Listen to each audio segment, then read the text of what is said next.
Assalamualaikum warahmatullahi wabarakatuh. Sahabat muslim mungkin merasa bahwa kebanyakan filsuf terkenal berasal dari negeri Eropa. Namun siapa sangka umat muslim juga memiliki filsuf yang berpengaruh dan dikenal hingga saat ini. Salah satunya adalah Al-Farabi. Kecerdasannya membuat beliau dijuluki The Second Master, guru besar kedua.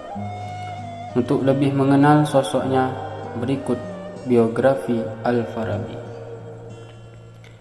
Al-Farabi lahir di Faryab pada tahun 870 Masehi dengan nama lengkap Abu Nasir Al-Farabi. Beliau memiliki nama populer seperti Al-Farabius, Farabi, dan Abu Nasir. Sosok cerdas Al-Farabi terkenal hingga ke negara-negara barat. Sebagai filsuf muslim, beliau mampu mempelajari hasil pemikiran filsafat Yunani kuno. Di antaranya adalah karya filsafat klasik dan Aristoteles dan Plato. Keberhasilannya tidak hanya seputar mempelajari filsafat, namun juga menggabungkan hasil pemikiran kedua filsuf legendaris tersebut dengan ilmu agama Islam. Di negara-negara Arab, sosoknya dikenal sebagai filsuf terbaik dengan pemikiran jenius. Maka tak heran jika beliau dijuluki sebagai guru besar kedua setelah Aristoteles dari Yunani. Sosok Al-Farabi memang spesial.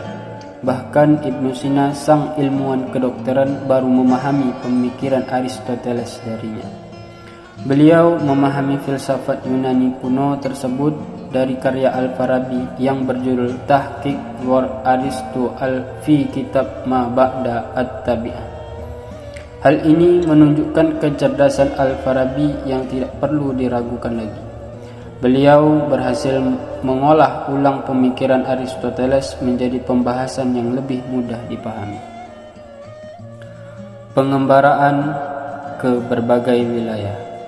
Sejak usia muda, Al-Farabi dikenal sebagai sosok cerdas dengan keingintahuan yang besar. Oleh karena itu, beliau sering melakukan perjalanan hingga ke berbagai negara di Timur Tengah, seperti Baghdad, Bukhara, Mesir, dan Suriah. Saat berada di Bukhara, beliau terkesan dengan tempat tersebut yang menjadi pusat pendidikan dan agama kala masa pemerintahan dinasti Samaniyah. Oleh karena itu, beliau banyak mempelajari ilmu filsafat Persia, ilmu fikih, mempelajari alat musik, dan bidang ilmu lainnya. Beberapa tahun berlalu, kemudian beliau hijrah menuju Baghdad untuk mempelajari bahasa Arab dari pakarnya, Abu Bakar Al-Sarraj. Sedangkan ilmu filsafat dia pelajari dari Abu Bis Mattab Ibnu Yunus. Setelah itu beliau mengembara ke kota Harran, Suriah pada tahun 920 Masehi. Saat itu kota tersebut dikenal sebagai pusat kebudayaan Yunani kuno di Asia. Al-Farabi tidak lama belajar di Harran. Beliau hendak kembali ke Baghdad untuk mempelajari filsafat dan ilmu logika. Namun situasi politik di Baghdad sedang buruk. Saat itu beliau pun memutuskan hijrah menuju Aleppo pada tahun 942 Masehi selama 4 tahun. Setelah itu Al-Farabi melakukan perjalanan kembali ke Damaskus dan bertemu berbagai tokoh. Misalnya seorang kepala distrik Aleppo, Saif al-Daulah Al-Hamdani, yang dikenal dengan kecerdasannya karena terkesan dengan pemikiran Al-Farabi. Pejabat tersebut kemudian memintanya untuk menjadi penasihat. Meski telah diberi posisi yang lumayan, Al-Farabi tetap hidup sederhana. Bahkan dia merugikan penghasilannya untuk orang-orang yang lebih membutuhkan.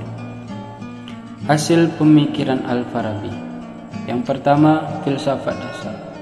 Menurut Al-Farabi, ilmu filsafat adalah dasar dari segala ilmu. Oleh karena itu, beliau berpendapat bahwa setiap penuntut ilmu perlu mempelajari filsafat. Tidak perlu khawatir mengenai ilmu agama Islam yang akan bertentangan dengan ilmu filsafat. Kenyataannya, Al-Farabi berhasil membuktikan bahwa dasar-dasar ilmu tersebut saling mendukung dengan nilai ajaran Islam. Pemikiran Al-Farabi banyak dipengaruhi oleh filsuf terkenal di zaman kuno Yunani. Siapa lagi kalau bukan Aristoteles dan Plato. Menariknya, Al-Farabi tidak mengutamakan perbandingan pemikiran filsafat dari kedua filsuf besar tersebut. Justru, beliau berhasil menggabungkan pemikiran beberapa ilmu filsafat menjadi satu. Hal inilah yang membuatnya dikenal sebagai filsuf sinkretisme. Kedua, metafisika. Pada dasarnya, metafisika masih bagian dari ilmu filsafat. Bidang ini mempelajari hubungan-hubungan antara kenyataan dengan hal-hal yang tak kasat mata. Biasanya, pembahasan yang paling sering diambil adalah mengenai tubuh manusia beserta jiwanya. Di bidang ilmu metafisika, Al-Farabi banyak mengaitkan ilmu filsafat dengan nilai ketuhanan. Hal ini dia simpulkan dari konsep Neoplatonisme dari Aristoteles.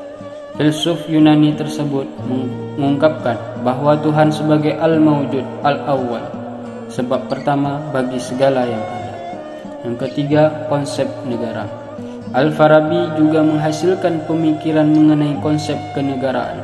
Dalam hal ini, beliau banyak mempengaruhi Plato, Aristoteles, dan Ibnu Rabi. Salah satu pendapat karya terkenalnya mengenai kenegaraan adalah buku yang berjudul Al-Madinah Al-Fadilah, kota atau negara utama. Yang keempat, musik. Al-Farabi tidak hanya menghasilkan pemikiran filsafat dan kenegaraan. Sosoknya juga dikenal sebagai seniman yang mahir menggunakan berbagai alat instrumen musik. Beliau bahkan memiliki buku bertema musik yang berjudul Al-Musiqo. Beliau berpendapat bahwa musik mempunyai banyak manfaat bagi manusia dan mempengaruhi moral. Selain itu, menurutnya, musik juga dapat mengendalikan amarah, memperbesar spiritualitas, dan menyembuhkan penyakit. Jadi, apakah sahabat muslim sudah lebih mengenal sosok cerdas Al-Farabi? Ilmuwan muslim ini memang banyak menghasilkan karya dan pemikiran yang luar biasa.